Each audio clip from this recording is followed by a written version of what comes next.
All right, so on to the next one.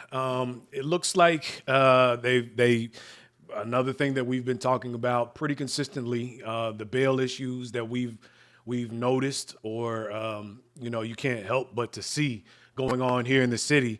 Um, so the DA, and it looks like the Shelby County Mayor Lee Harris, are coming out with an announcement of changes to the bail system. And this is something that has been on a lot of people's minds, including mine, because you have violent offenders, and that's where I feel like a lot of this is focused on the violent offenders that do something violent, go to court, get a bail, and go back out and do the same exact thing. So once again, something we've spoke on previous to this announcement, and it came out that they're going to be making changes. I don't know what those changes are yet. We'll obviously find out together. But let's take a look at this first story to see if it sheds any light on exactly that. And I will go ahead and play the video to this Fox 13 story. And it was on my birthday, July 18th, and see what they have to say. And more of it will now be used to decide bails for criminal defendants in Shelby County. The district attorney wants judicial commissioners who set bail to take prior violent offenses into consideration. Most of us actually thought that information was already a major consideration when determining bail or even no bail for someone. Fox 13's investigative reporter Kayla Solomon breaks down this latest change. The way the current system works, judicial commissioners have to go seeking out this extra information of prior convictions for felonies and misdemeanors. They have to get that info either from the district attorney's office or pretrial services. But now this makes it so that that information is readily available for them from the beginning. It's no secret that there's been a fair amount of public concern of late over the bail system. Public concern for public safety. It's been top of mind amidst reports of violent offenders reoffending after bonding out of jail or being released without bail. We need to do everything we can to make sure that doesn't happen. The public has to know that public safety is our absolute unconditional priority. In a news conference, Shelby County District Attorney Steve Mulroy announced adding extra information in the pretrial services assessment. It's a packet that each judicial commissioner is given with information on the defendant. Now it will also list each and every misdemeanor or felony charge the person has previously been convicted of. Under the current system, the only written information provided just says total number of misdemeanor convictions, total number of felony convictions. It doesn't say the felony conviction was for aggravated assault or the misdemeanor conviction was for simple assault or shoplifting. Why didn't judicial commissioners already have this information readily available? What would you say to that? I'd say ask the judicial commissioners.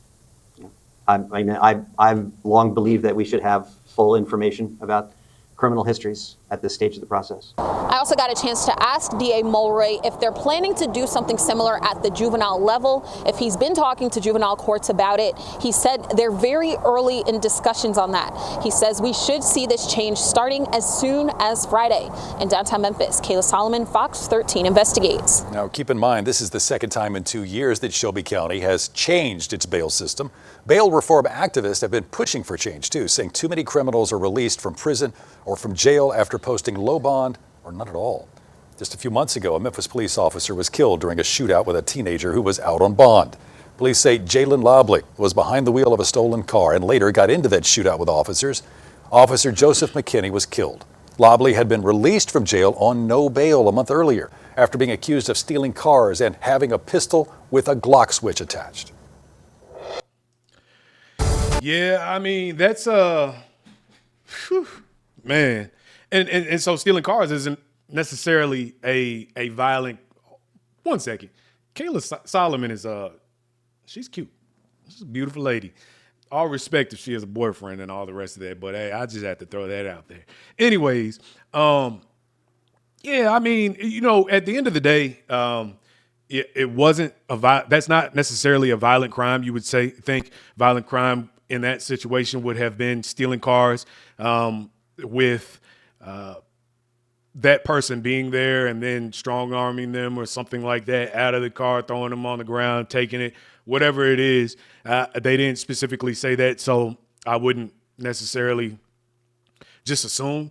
But I do know that that's still something that you would have a major concern, and then especially getting out no bond in that specific situation, and turning around and being in a shootout with an officer and killing one ultimately.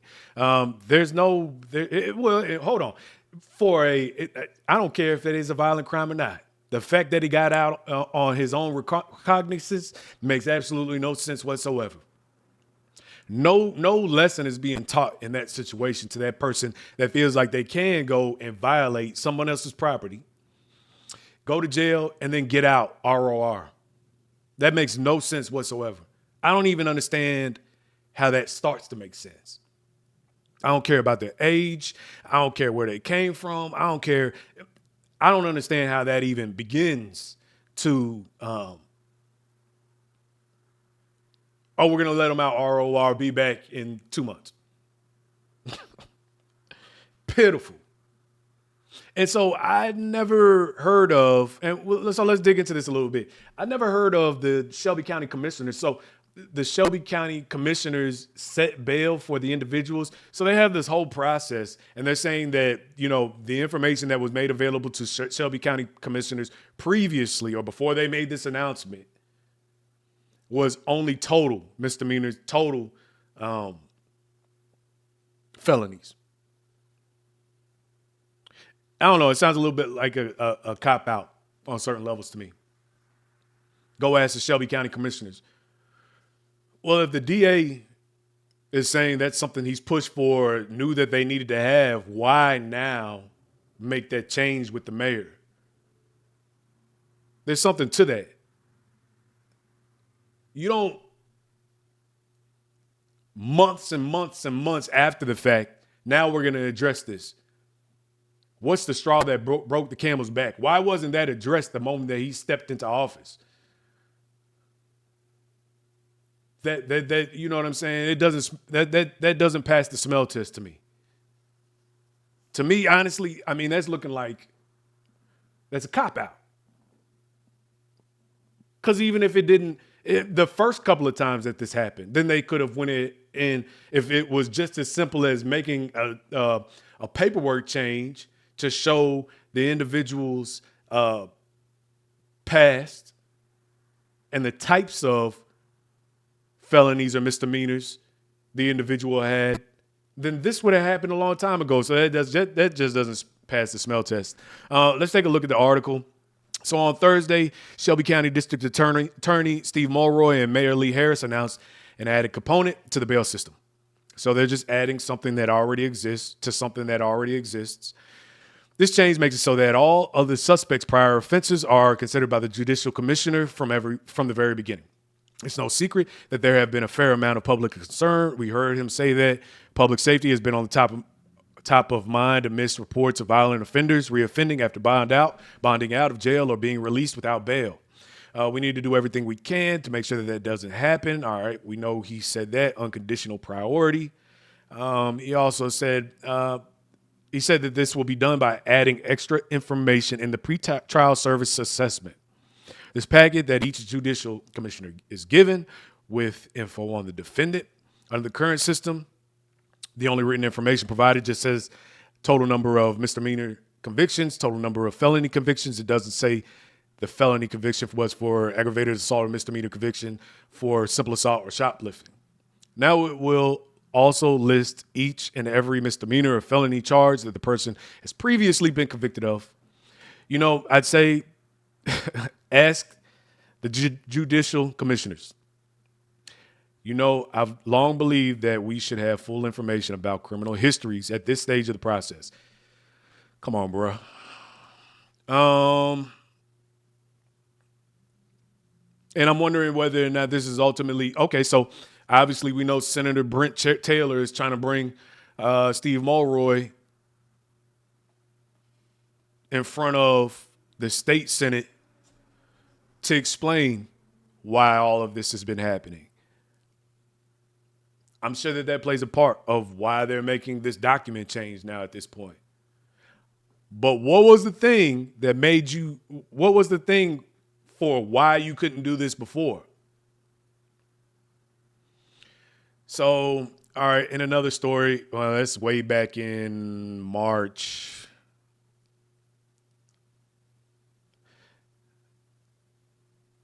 Let's see. Let's see what this article has to say. Now, this is an article, an earlier article, and this surrounds why the state senator is calling Mulroy out. All right. And, you know, Mulroy said, I guess, a little while ago, a couple of weeks ago, during a town hall meeting, that it's political in nature, why they are singling him out, and he's the scapegoat for the crime that's going on in the city. So let's just see what Senator Brent Taylor's role in this is, as per Action News 5 media outlet. All right, so Shelby County's bail reform program faces a serious challenge from state lawmakers. One GOP senator from Memphis wants to remove a critical part of the bail process, saying it puts too many violent offenders back out on the street. State Senator Brent Taylor said the current bail system is failing to keep citizens safe because it uses financial status when determining a suspect's bail. Senator Taylor said the new system makes it cheap and easy for criminals to bond out. He sponsors a bill that he thinks will make Memphis safer. He wants financial status removed from considering when judges and judicial commissioners set bail for accused criminals. They can't use the ability to pay as a determining factor when setting bail. Josh Spickler, executive director of Justice Reform Organization, Just City, testified during the hearing.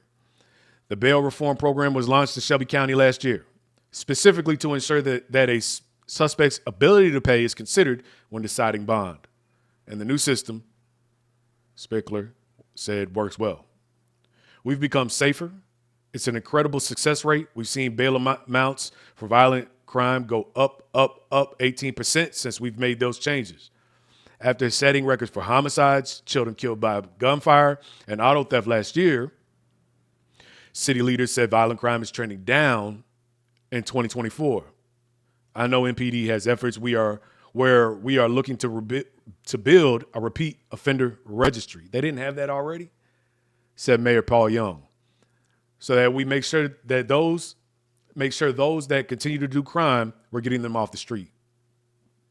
Shelby County District Attorney Steve Mulroy told Action News 5 that Senator Taylor's bail bill will likely face a court challenge. It's a policy matter and a constitution matter. It'd probably be better that law didn't pass, but of course, that's not up to me. I will faithfully comply with whatever law is passed as DA. Shelby County Commission receives monthly updates on bail reform. The latest report found that from June to December of 2023, 26% of bonds were given to those already out. 26% of bonds were given to those already out on bond for other crimes. Wow. I don't know what happened to this bill. So they gave bond to somebody that was already bonded out.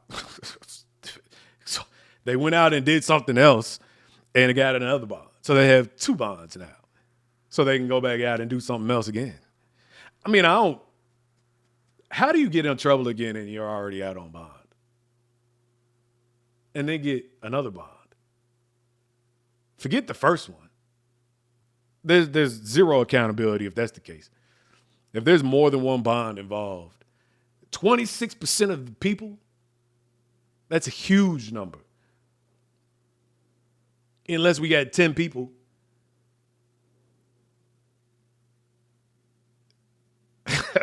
Oh, man. That is crazy. I'm glad that they threw this in there. Let's take a look. I'm just curious.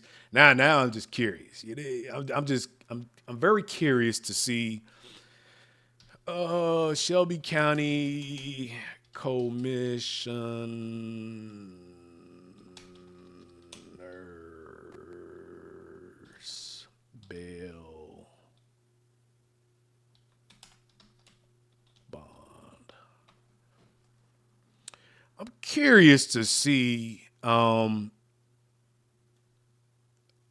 judges and judicial commissioners set bail. Who are our Shelby County judicial?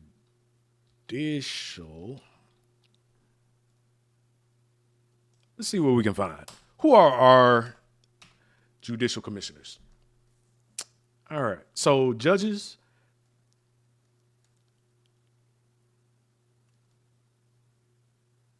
Okay. So judges and judicial commissioners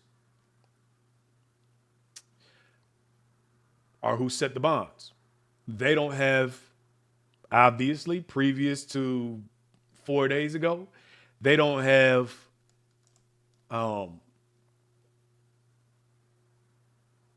people that are coming in.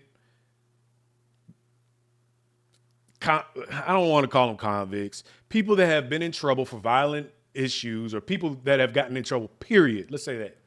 Okay? So people that have been in trouble, period. We are wondering what their past troubles may have been to see whether or not they deserve the bond that they're about to get, right? So, all right, here is some information about each of the 14. We have 14 judicial commissioners, and they said that the Daily Memphian compiled from Shelby County government's personnel records. And so we have one lady here, Shelby County Judicial Commissioner Shayla Peripherod, speaks during a memorial for the late Supreme Court Associate Justice Ruth Bader Ginsburg. Huh. Okay.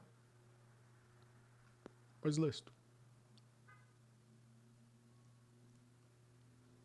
I guess you have to subscribe. Well, that's no good. All right. Well, we have 14 judicial commissioners that we have. Bum, bum, bum.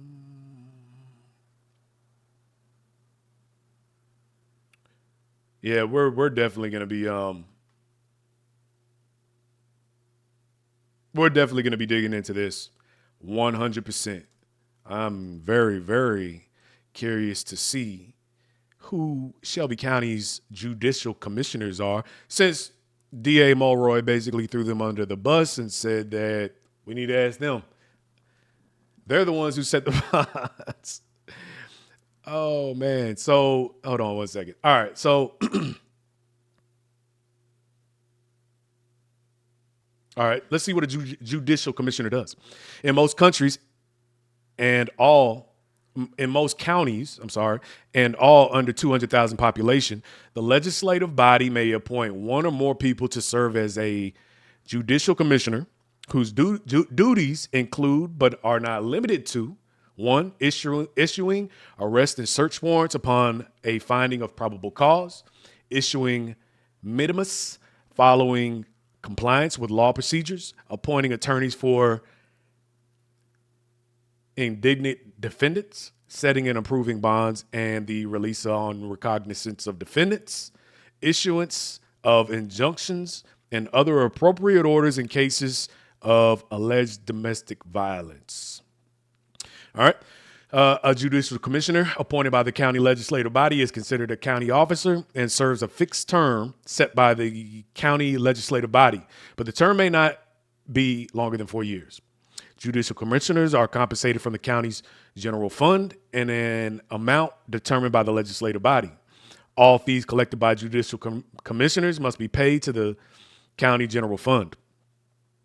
No search warrant, arrest warrant, or minimus may be issued by an official whose compensation is contingent in any manner upon the issuance or non-issuance of such warrants or minimus. If I'm saying that last word, minimus, incorrectly, forgive me. All right.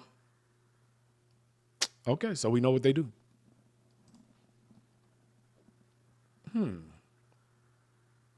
I want to find out who these people are.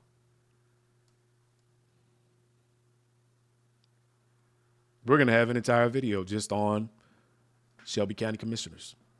You know, we need to know exactly who these people are and how they serve us and why they're making the decisions that they're making. Obviously, there is something going on behind the scenes that we don't quite understand, and I'm sure that the people that are in charge of that particular function, you know, they have a dog in the fight, you know, one way or the other. So if they weren't getting a past history on whatever the individual that's in front of them, there was a reason why they weren't getting that past history, because it's nothing not to.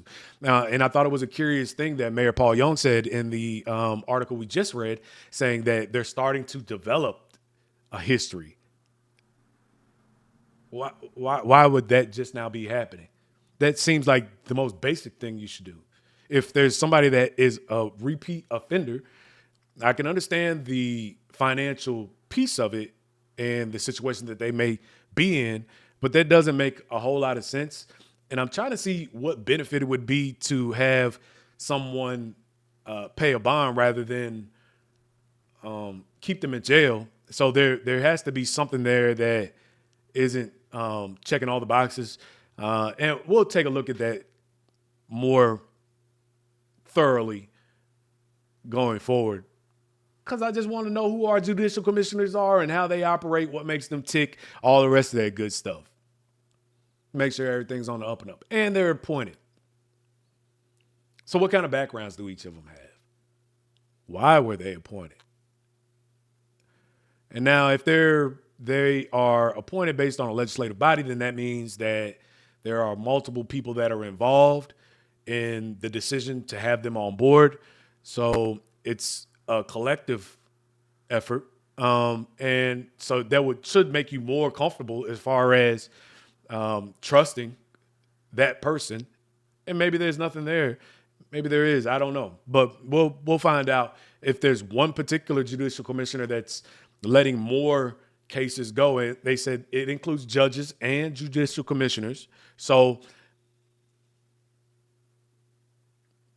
that would lead you to believe that these are people that are outside of judgeship. But that may or may not actually be the case. When we dig into this more, we'll find out what types of backgrounds they have and so on and so forth. So, I mean, hey, look, this is just all something that's kind of a work in progress. I am glad that they put something in place now that seems to be it will ultimately, I mean, it's good information to have in front of you when you're deciding XYZ. So we'll find out what happens from this point. We'll look at our judicial commissioners, maybe even get the opportunity to speak to one. That would be outstanding, and kind of push on from there. So, yeah, this can lead us down a lot of different paths. They'll be very interesting. And one other piece to keep Memphis on the forefront and pressing forward and making an impact overall. All right, we'll move on to the next story.